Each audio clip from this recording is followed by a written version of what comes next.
Today on the show, I have the pleasure of speaking with Andrew Keel. Now, Andrew and his team have built a mobile home park portfolio with nearly 40 communities and over 2,500 tenants, all via guerrilla marketing. I'm talking about cold calling mum and pop owners, fixing up old trailer parks in order to then get them to qualify for government-sponsored financing, aka agency debt. This model really works, and he is here today to share his insights and tricks and cheat codes. So I'm really pumped and excited to have him on the show today. But enough of me, let's get him out here.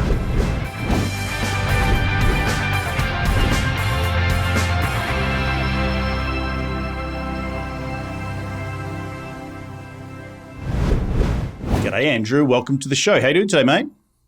Doing great. Thanks for having me, Reed. My pleasure. Well, it's I know you're dialing in from sunny Florida. How's the weather over in Orlando right now? Hot and swampy? Hot and swampy. Yeah. One of those days you just want to stay inside. And it's inside in the air conditioning. That's awesome, brother. Well, look, without further ado, let's get into it. Can you rewind the clock and tell me how you made your first ever dollar as a kid? Oh, great question. Yeah. So I was fortunate enough to grow up on a golf course. And, when summer would come around, we'd go in the woods and try to find those Pro V1 golf balls and then set up at the next hole. We would have our own little display and we'd be selling the Pro V1s for $2 a piece. So that's how I made my first dollar. Awesome. Actually, you're not the first person to do that, to have done that. Growing up on golf courses in the US is clearly a thing. So I know some other people on this show have done the exact same thing. So how much money did you make? And before you got told you run off by the golf course owners? Yeah, the ranger would come around occasionally, and some of them liked us, and some of them didn't. But yeah, I would say a couple $100 over the course of a weekend was pretty common. Depending on which golf balls we had. Awesome stuff, man. Well, look, walk the audience through your journey in the real estate space. You clearly didn't just fall into it. We're not all born with 15 years worth of real estate experience. How did that journey come about? Yeah, so I was working as a sales manager at a branding firm, and a good friend of mine was into single family wholesaling, and I was just really intrigued by what he was doing. Really brilliant guy. So I started partnering up with him and said, hey, let me learn about this. Let me help you. Let me bring you deals. And so I did. I started doing marketing. I put out bandit signs, sent out letters, and would find deals and bring them to him. And then he would help me sell them and find a buyer for them because he had a bigger buyer's list. So that was how I first started. Eventually, with some of the deals we got, we did some flips around Central Florida, maybe doing like 2 or 3 a year for about 2 or 3 years. And then through one of the letters I mailed out, I got a lead on 2 mobile homes up in Ocala, Florida. It was a motivated seller, just wanted to get rid of them and drop the lot rent that the park was charging him. And he gave me, 2 mobile homes, vinyl sided shingle roof homes for $2,200, $1,100 a piece. So I went in these homes, got the titles. They needed a little bit of work, not a lot. Came home, got on YouTube and found a guy named Lonnie Scruggs who wrote this book called Deals on Wheels, where he teaches people how to buy mobile homes and then fix them up and sell them on contract to an end user. So that's what I did with these 2 homes. I sold them each for $2,500 down and then $250 a month for 5 years. And I was immediately sold. I was like, the flips are so inconsistent. I'd have a great big closing and then I would be dry for a couple months. Where these, I was able to do like 19 of them, these Lonnie deals, and generate enough income every month to offset all of my expenses, so that I was doing some flips plus these Lonnie deals, and I thought I had made it big. And then a park owner started funneling me homes. He says, "Wait a minute, you're an investor and you flip these mobile homes." He said, "Here, I have 3 other vacant ones. Here, come fix these up and sell them." And I was like, "Does this guy? What is he doing? Right? This makes no sense." And then I took him out to lunch, and he taught me the model. He said, "Hey, I just want lot rent. I just want to get rent for the dirt underneath of these homes. I don't want to own the homes. And, you can do this too." And he taught me syndication and fragmented ownership with bringing on partners. So I was fortunate enough to just leave flipping and doing these Lonnie deals and go fully into syndicating mobile home parks and never look back because I had, income enough to cover my expenses. It was just my wife and I at the time. And 36 parks later, over 2,500 lots, in 7 years, it's been fantastic. So Yeah, That's awesome, man. And it's such an interesting way that you got into it, because that what you wouldn't have think in today's world, when someone says mobile home parks, you think you're buying the entire enchilada, right? Where you were sure. just going in and actually buying the physical mobile home, That's which right. for those people out there is not actually literally on wheels, but you can put it on the back of a truck and it can move around. And that was your sort of in, which I'm sure also meant that there's a lot lower cost to barrier rather than going in multi-million dollar actual land deals. Pulling that together, it was sort of like a nice little entree, I should say, into the bigger space that which you're now into, which I assume you now own the entire park and you do That's the whole right. thing, right? Yep. That's right. Yeah. In the beginning, it was just the trailers, low barrier to entry to become a landlord, right? You needed $1,100 to buy one of these homes and then sell it, fix it up a little bit and then sell it on contract. So it was a great way to kind of get my foot in the door of property management and vetting tenants, those kind of things. Today, what does it look like? Do you still do that little niche of owning the homes, or you're just trying to get it, off sell them as quickly as possible to the current tenants in those homes? Yeah, so we're all about the tenant-owned home model. We no longer own any of the Lonnie deals. We own the entire parks, and in those parks, we'll buy homes and bring them in, and then sell them to the end user, the end tenant that's going to live in them. And that's our entire model. It's more scalable, and it makes way more sense from a financing standpoint, because that's what the banks want also. The Fannie lenders, the agency lenders, they don't want you to own all of the homes. They want it to be tenant owned homes and provide that affordable housing. You mentioned earlier at the green room, we were talking about like you use local banks to come in early and then shift it over into an agency model later on.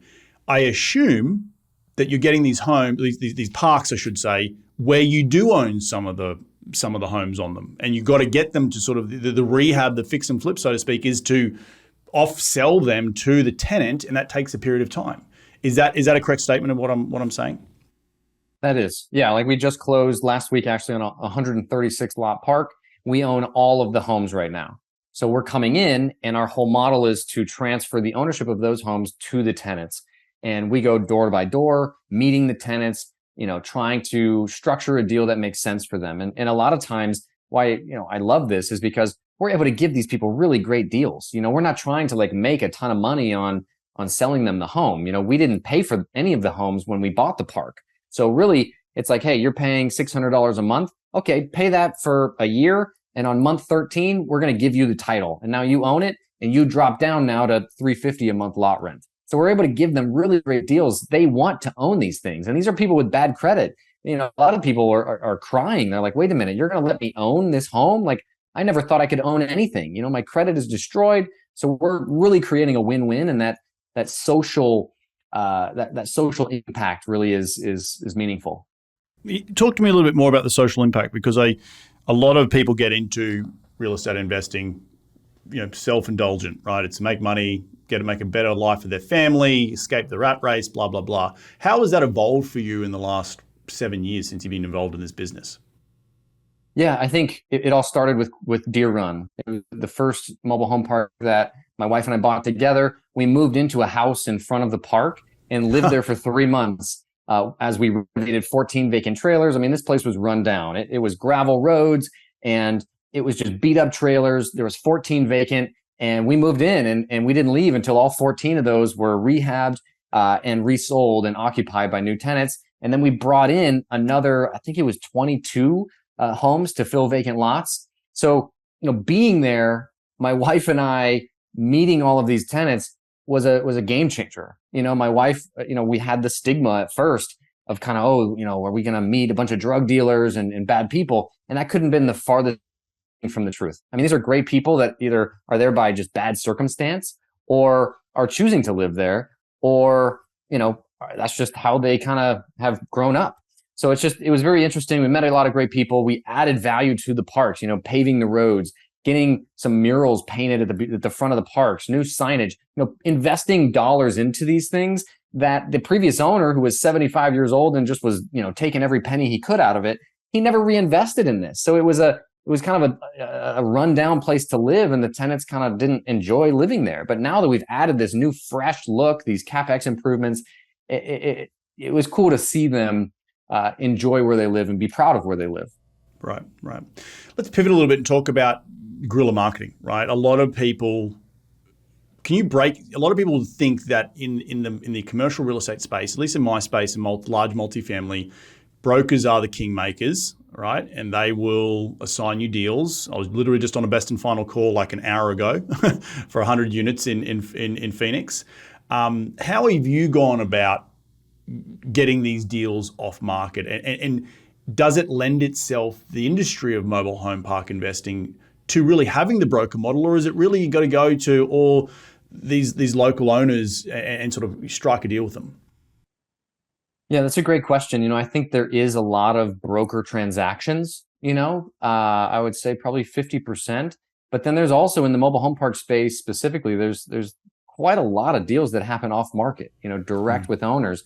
And I think that comes from, mobile home parks being highly fragmented. In the multifamily apartment space, I think I saw a statistic where like 90% of the apartments over 50 units are owned by groups that own 3 or more assets. Mm-hmm. Where in mobile home parks, you're dealing with, 70% of mobile home parks are owned by mom and pops that own just that one asset. So you're able to communicate with them, cut deals with them, negotiate seller financing, things like that aren't really realistic when you're including a broker and you're fully, marketing the property out there. So we love cold calling. We love buying direct from mom and pops because it just helps us sleep better at night, knowing that, when someone's running a property on a yellow pad of paper and a flip phone, when we can implement some professional management and software and paying online and things like that, that we're going to be able to run these things better than they could at the end of the day. And that's our whole model, is to buy these up, improve them, and then refinance out, the initial equity. Where are you finding all the leads for these owners? Where does that come from? Maybe give us a little bit of a sort of a top-down analysis of the guerrilla marketing and what it looks like from soup to nuts.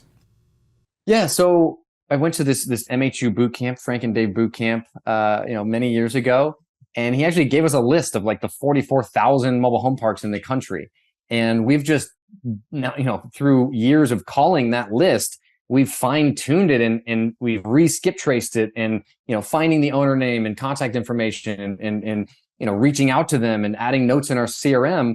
For multiple years now, we've just fine-tuned it, and now we also have improved our purchase criteria. Right? In the beginning we were kind of going after everything and anything. Now it's very targeted. It's like a sniper approach. It's like, hey, we want 50 lots or more, public utilities in an MSA with 50,000 or more MSA. And we want less than 25% park-owned homes. That's kind of how it started, but now we're open to park-owned homes. But it's a much more strategic approach, and the whole goal is, hey, we're going to buy this with a local bank.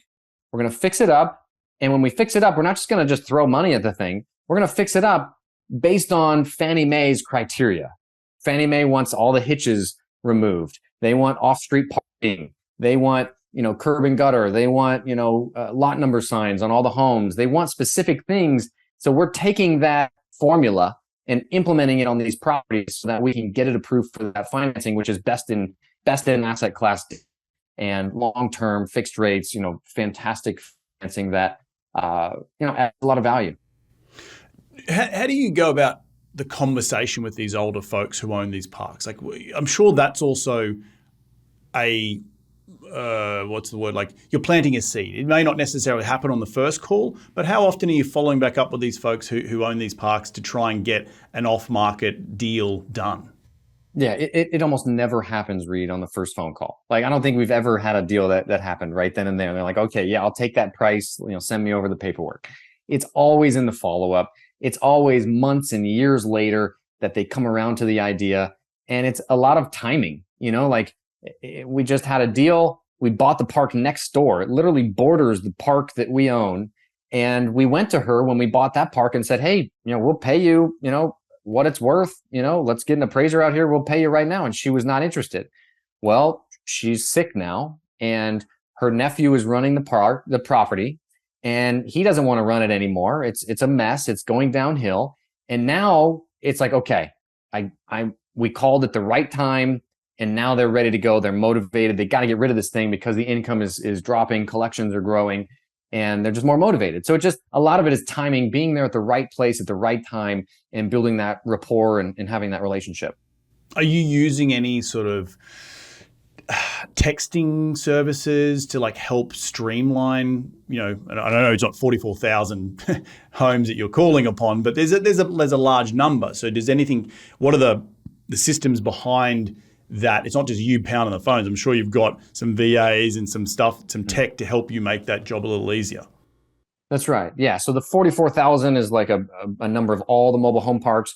Ours is actually down to 8,000. Once we put our strategic, 50 lots or more public utilities within an MSA, now we're dealing with 8,000 leads, right?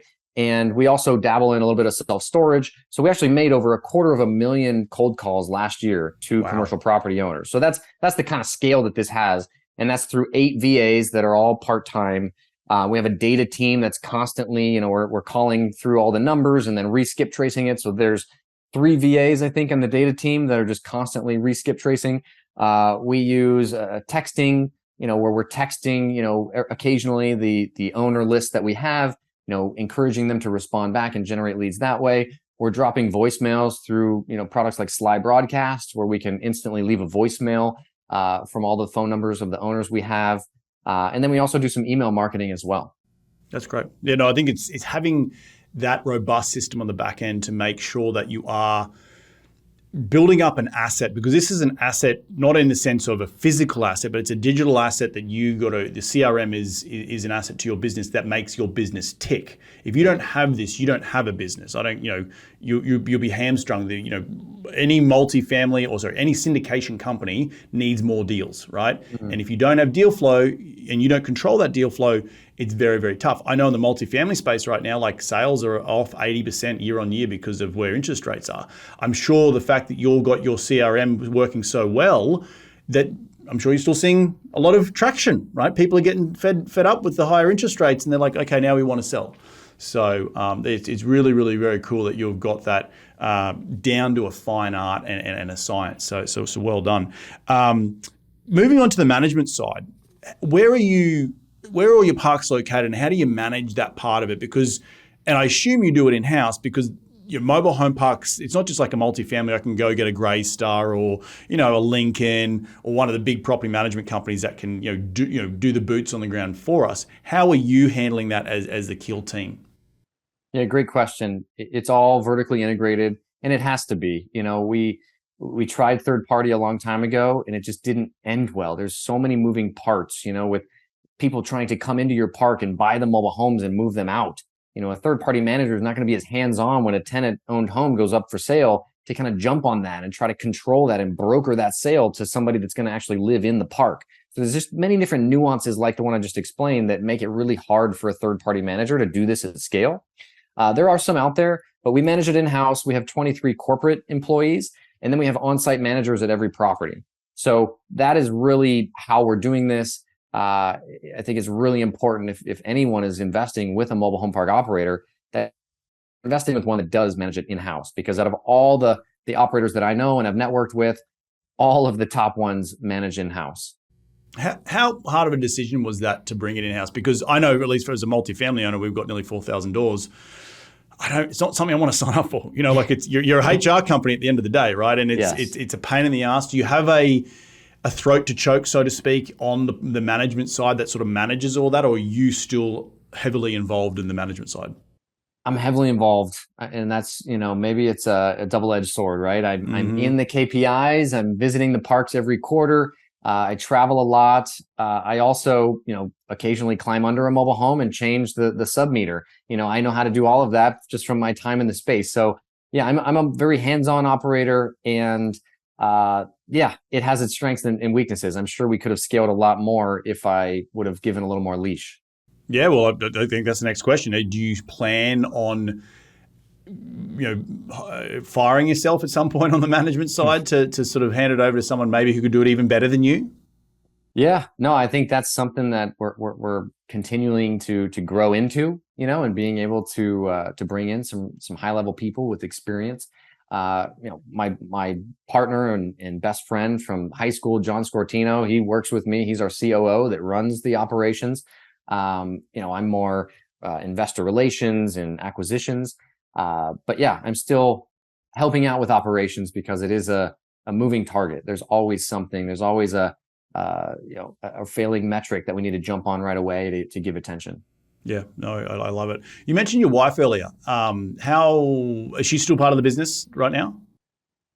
She has a little bit. She helps with the marketing, Uh-huh. but yes, very kind of occasionally, helping out as needed, not as consistent as she used to be. Yeah, no. The reason I ask is that like it can be tough when you're entrepreneurial and sometimes your better half, may or may not understand, and it's good. It's always good to have someone who does understand, but also working together can be a challenge, right? So how is that over the years, and any advice for newlyweds out there? Yeah, no, I think it's been tough. We've definitely, butted heads, but she gets it. She sees the bigger picture. She sees the value that we're creating. And since she lived in that mobile home park with me, she sees the end consumer of what we're creating and the value we're bringing to them. So I think once they're bought in, and they see the bigger picture, it could be really magical. It could be really That's cool. awesome. That's awesome. One thing I didn't ask you, what MSAs are you? Where are the parks? You said nearly you got 40 Yes. parks. Nearly. Where are they all located? All mostly in secondary markets throughout the Midwest. So your Mm-hmm. Fort Wayne, Indiana's, your Sioux Falls, South Dakotas, your Bismarck, North Dakotas, Indianapolis, those type of markets are really where we focus on and are finding, heavier cash flow. And remind the listeners of, you said a minimum of 50,000 people. Are you as focused on the industry of employment in these markets? Yeah, we want to make sure it's not a one horse town. There's a lot of Midwest towns that have like this one, 2,500 employee companies, and we want to have some diversification. So that's really what we're looking for when we're targeting an area, along with what are the apartments renting for, right? The 2-bedroom apartments. What is the median home price? Making sure we're looking at all of the factors. Mm-hmm. Are your rents coming in cheaper than an apartment building in the area? Yeah, we're typically less than half. So, Less than one half. of the metrics we look at is what is a 3-bedroom apartment renting for? And we want it to be over $1,000 a month, which is, fairly Pretty, easy, pretty easy. everywhere. So, we're factoring that our lot rents can be typically half of whatever that rental rate is. And, lot rents are historically low across the board because these mom and pop owners haven't kept up with inflation. They haven't, needed to really. A lot of these mom and pops we're buying these parks from have so much equity. Either they have no loans on these properties, or there's, a few years left on the loans that they do have. So they can be more flexible, and they're getting a ton of cash flow without doing a lot of work because most of the homes are owned by the tenants. Right. You mentioned half the value of a 3-bedroom apartment for the lot rent. Did you just make that up, or are you trying to use more other market data to back you into that lot rent? Because obviously a 3-bedroom, I know even across most secondary markets, you're probably looking at well over $1,500. Maybe $1,300 on some really secondary markets, but 3-bedroom apartment building probably well over $1,500. So that's a $750 pad rent. Can people afford $750 pad rent in these areas? And given that you're going into these old homes where the pad rent might have been $150, that's a big multiple for someone who's like, wow, you're going to charge me $750? It is, yeah, and that's one of the big problems you may see is mobile home park investors getting a bad rap because a lot of big Wall Street money is coming into the space and just jacking these rents up, too quick, right? For these people and forcing people out of their homes, which is not our model. We want to come in, we want to add the value first, show people, hey, there's new roads. Hey, we added a dog park. Hey, new signage, new fencing, add value to the community and then increase the rents after we've added that in a nominal amount, instead of just, hey, your rent's going up $400 a month, starting, in 3 months. Like it's too fast. So I think with our social impact, a lot of our investors really, that matters to them. They want to make sure that we're not just coming in here and just jacking rents up to add value. But yeah, I think lot rents are low, but it's all a give and take, right? And making sure it makes sense for both people. Are you using anything? Is there like a, there's CoStar and multifamily. Is there like a CoStar for mobile home park manufactured housing that you can look at? Okay, this is what the region pad rents would be and where a Class C type of property versus a Class A type of property. Where are you collecting your data from? There is some reports out there that like aggregates from some appraisers, but we actually have found that like those are really for primary markets, and like that's where they're most accurate. So we've really had to get on the phones and call and show up at these parks, that are the comps to really get, our market comps. Like one of the best ways we get market comps is not by calling the park, because a lot of times the mom and pops don't even answer the phone, but by going to the park ourselves and knocking on a tenant's door and saying, "Hey, I'm looking for a place for my mom.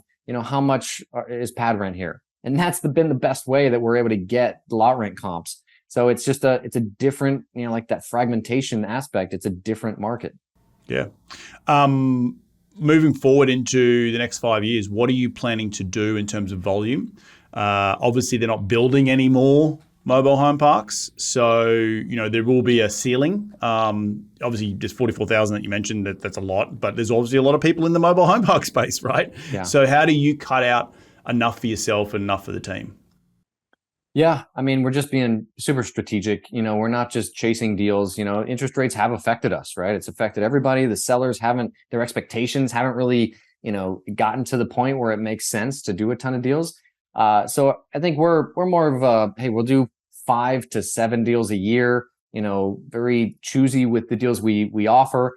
And then we also have a wholesaling wing, and that helps fuel, some of the marketing that you were talking about in our sales team is, hey, if a deal is too small or it doesn't fit kind of our sniper rifle approach, and then we'll assign it to another operator that will pay us a fee and kind of help keep the marketing funnel going.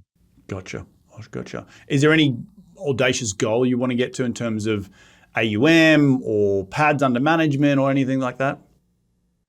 There used to be, but not anymore. It's really about like scalability. And there's this MHI conference that we attended earlier this year, and this big private equity guy came up to me and was like, "Hey, I want to give you a check for this much, and I want you to deploy all of it."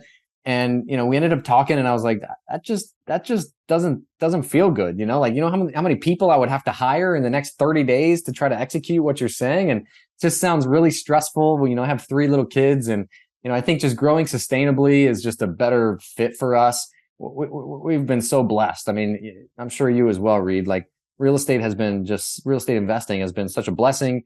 We have more than what we need now. It's just, let's just keep having fun with it. Yeah, no, I think it's keeping grounded in your approach of scale, because a lot of people do get, I can scale and shiny objects and let's be the biggest thing since sliced bread. But at the end of the day, it's all about sustainability and, how much do you want to work? Not that you don't want to work, but like how much do you, sure. What's it all going for? So yeah, awesome stuff, man. Well, look, at the end of every show, we like to dive into the top 5 investing tips. You ready to get into it? Let's do it. Mate, now question 1, what is the daily habit you practice to keep on track towards your goals? Yeah, so I have them written on my bathroom mirror. So I see them at least twice a day when I brush my teeth, and that helps. What are the goals right now on the mirror? Goals right now, I want to do 25 push-ups before every shower. That's one thing, just to try to keep my physique going. Another goal that I have is I want to make sure to visit all of our properties every quarter, and get out to those.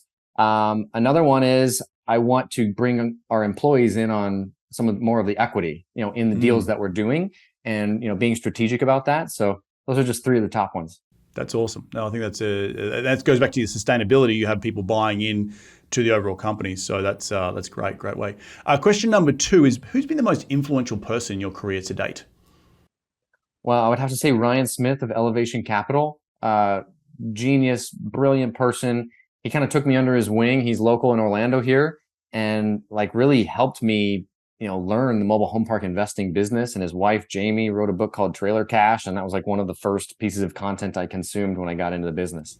Yeah, Ryan's a tall dude, right? I've met him a few times. I was sitting at Hunter Thompson's wedding, and he was there. So it was. And he wears the cowboy boots all the time too. Right. So he's like 6'6", right. Plus the cowboy boots. It makes him just like a giant. 6'9" in heels, as they say. Yeah. I hope you listen to that. Question number 3 is, what's the most influential tool in your business? And when I say tool, it could be a physical tool like a notebook or a phone, or it could be a piece of software that you just can't run the business without. What is it? I would say Trello. We use Trello it's like a digital whiteboard, if you will, to organize all of our properties and stay on top of everything. So Trello is a good one if you've ever heard of it or you haven't used it yet. Yeah, awesome. Question number 4 is, in one sentence, what's been the biggest failure in your career? What did you learn from that failure? Biggest failure in my career, man. Let's see. They always talk about like the one that got away. There's a sign above my computer right here that says "Time kills deals." Didn't move fast enough and missed out on a deal that we had everything lined up and ready to go. And, the lender kind of backed out at the last minute, but we kind of knew that like it wasn't a sure thing. So I would just say time kills deals, and making sure that we are like aggressively pursuing, getting things done as quickly as possible. Awesome stuff, man. Well, last question, where can people reach you to continue the conversation that'll be in your sphere? They want to find out a little bit more about the team and your mobile home park investment strategy. Where do they go? Best place would be our website, which is keelteam.com. That's just KEEL, team like a basketball team. And yeah, you can fill out the contact form. I'd love to get in touch with you guys. Awesome stuff, man. Well, I want to thank you so much for jumping on today's show. I just want to reflect some of the things that I took away from today's show. I think your tenacity to building an off-market funnel system for the business is really the key to make you successful. Going out and finding deals on your own, a lot of people would think that is really too much hard work. But without that, you can then turn the spigot on and off whenever you want, right? And investing in that asset is so key to the fundamentals of what you do as a business and that deal flow. And I think without that, you wouldn't have the team of what you are today. So, congratulations for doing that and having the foresight to do it. And for those people listening out there, there's a clue there. Success leaves clues. So make sure you're investing in the time. It ain't sexy, but roll up the sleeves and learn how to do it. I'm sure Andrew can give you a few tidbits on building that VA system team out in terms of all that cold calling. And the other thing is, I think you're really focused on making an impact, which is really important. And getting involved in real estate is very selfish in the beginning, but you've seemed to have evolved into a owner, an operator, and a leader that wants to do good as best you can. And I think that's great that you're bringing stuff like making sure it's affordable for the pad for the tenants on those pads, not jacking rents too quickly, but even down to like making sure that your employees can potentially participate in the deals in the future. So awesome stuff, my friend. Did I leave anything out? Oh, that was a great recap. Thank you so much, Reed. Oh, awesome, man. Well, look, again, thank you so much for your time. Enjoy the rest of your week, I should say. Happy 4th of July, and we'll catch up very soon. Sounds great, Reed. Thanks again.